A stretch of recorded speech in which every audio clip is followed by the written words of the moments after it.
Peck Young from Voices Austin is going to be on with us. So listen, just tell me about headsets when they're ready to go. This was a group that was put together basically out of frustration, if you think about it. I mean, Austin City Hall hasn't been listening to the real voices of Austin, the residents. No. And that's how this group came about. Amazingly out of touch with what's going on here. Specifically, this Project Connect Prop A that is a real issue, here in Austin, Texas. It is the ultimate illustration of how out of touch they are with the citizens of Austin. Now, whenever Peck Young gets on hold there, just let me know, Don. Okay, it is. Yeah. Oh, he's here. Okay, he's with us. Joining us on the live news line, Mr. Peck Young from voicesofaustin.org.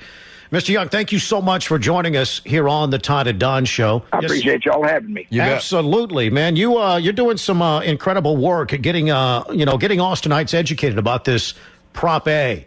And I think the big thing to know is it's expensive. It's going to be with us forever. It'll have very little impact on traffic flow, maybe less than 1%. Why would we vote for this right now? I can't think of an answer. Tell us about Voices of Austin and what you want the people to know. Well, let me give you a quick one on Voices of Austin. We are a 501c4, so we don't advocate for or against anything. Our job is to educate people. But it comes down to something I was told years ago by a very bright man. He said, if you tell people the truth, lots of times it's more devastating than telling them anything else.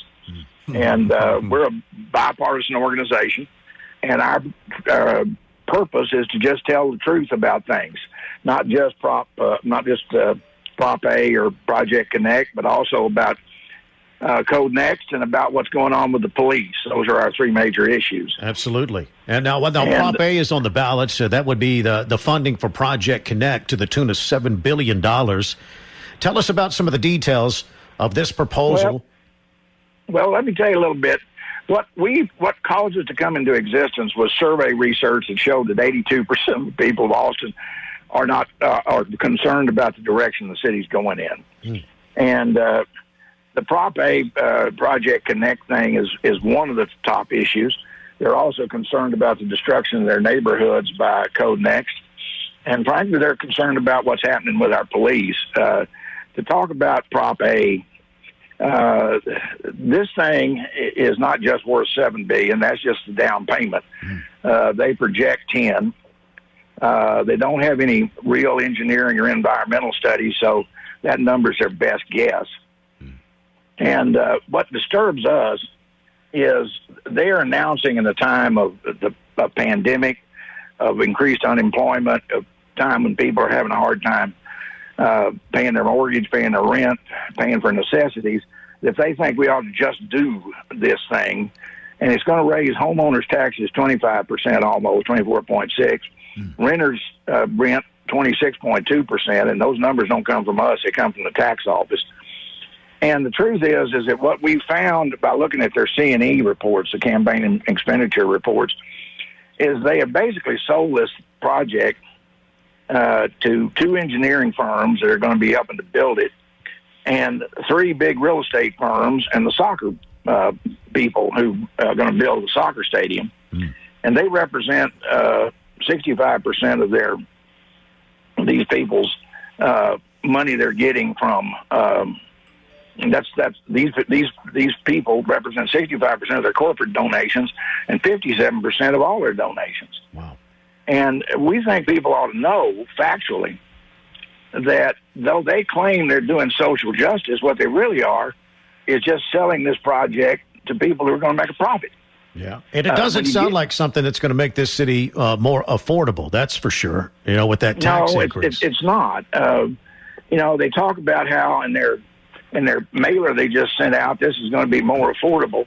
But we've done studies all over the country, and when you build these things, they increase the property value of everybody along the right of way. And so basically it's a new kind of gentrification. They say they got money in the package to help people, but it's basically money to move people to Manor. It ain't anything to help you. They say they're for working class people, but who they really are for is two engineering firms, three big real estate firms who are all into Code Next, and the soccer stadium. The billionaire owns the soccer stadium. people who are 65 or disabled are going to get a permanent, and I mean permanent, for the rest of their existence and yours and my existence, 25% tax increase on a home and a 26% increase on an apartment. Wow. And these people say they're going to build affordable housing. Well, my friend, have you seen any affordable housing? They've had $300 million to build it for years, and we don't have an affordable house that's been built by this city council yet. That's true. That's true. Now, whenever you look at, those are the numbers, but give us some of the city's data. They project that it's going to help ease traffic congestion and get people from point A to point B a little bit faster. What does the city's own numbers say about this? Well, they did a survey a couple of years, 3 years ago, through one of their engineering firms named AECOM, and Campo. They got Campo to pay for it, and the survey came back, and we've gotten a copy of it from by public information request, and it shows that they're going to take 0.88% of the trips off the streets by building this thing out in 20 years. So in other words, less than 1% of current traffic is going to be reduced by building 7, 10, or whatever it costs worth of trains and tunnels and subways. So in other words, it isn't going to reduce congestion. Wow. It's just not going to do it. The truth is that what they're talking about by their own study, and by the way, they took that study off their website, is minuscule, because the problem they have is they're not going to be able, with a tax on Austinites, to build this thing all the way to Williamson County or Hayes County. So you're going to have everybody that lives out there drive into town to get on the train, and that's not going to reduce congestion. There's a study that's just been done by another transit authority, the one that runs the toll roads, that says that more people are going to get off the streets because of the change in lifestyle and staying at home to work and so forth, which about 5% of it is. Then they're going to be taken off the streets by this, and that's free. And that's free. That's free. That's true. And to be honest, we don't know where the technology is going to take us 10 years from now. Well, what's funny to me is that with one breath, the mayor brags about bringing Tesla here, who wants to build, cars that are automated, cars without drivers, and that's the future of transportation. And these geniuses, while they're bragging about that, want to use technology that's firmly rooted in the middle 20th century. And when the truth is that in transportation, what we're seeing is that people are saying in studies that investments in light rail is like investment in the landline telephones. Right. That just isn't the future.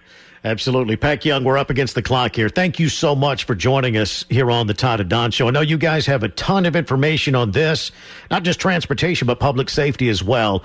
They're on your website, voicesofaustin.org. Thank you so much, sir. I appreciate you.